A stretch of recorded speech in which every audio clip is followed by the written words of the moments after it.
আপনি কি জানেন মৌমাছি আপনাকে চাকরি দিতে পারে? পৃথিবীর সব মৌমাছি যদি একসাথে মারা যায় তাহলে জানেন কি হবে? পৃথিবীর ফুড সাপ্লাই হুমকির মুখে পড়ে যাবে। আমাদের দৈনন্দিন খাবারের 1/3 যেমন আপেল, বাদাম, চেরি, ব্লুবেরি, এমনকি কফি এবং চকলেট, এই খাবারগুলো আপনি খুঁজেই পাবেন না।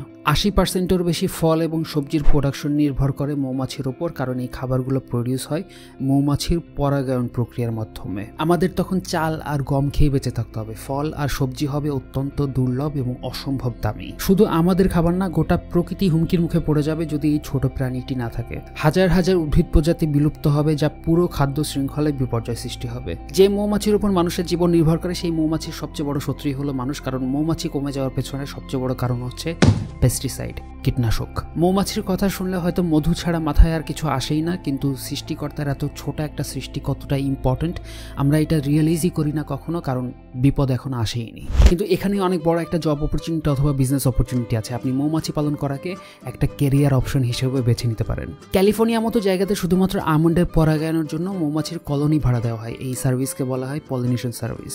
অস্ট্রিয়া এবং ইটালির মাঝখানে ছোট একটা দেশ স্লোভেনিয়াকে world number 1 beekeeping country হিসেবে কনসিডার করা হয়। প্রায় 11,000 প্লাস বি কিপার্স এবং 2 লক্ষেরও বেশি মৌমাছির কলোনি আছে স্লোভেনিয়াতে। 2020 সালে পুরো পৃথিবীর 67% মধুর চাহিদা মেটাতে সক্ষম হয়েছে স্লোভেনিয়া। তবে স্লোভেনিয়া মানুষ মধুর থেকে মৌমাছিকে বেশি ভালোবাসে এবং স্লোভেনিয়ার প্রস্তাবে 20 মে বিশ্ব মৌমাছি দিবস হিসেবে পালিত হয়, কারণ এই দিনে আধুনিক মৌমাছি পালনের জনক অ্যান্টোনিয়ানসার জন্মদিন।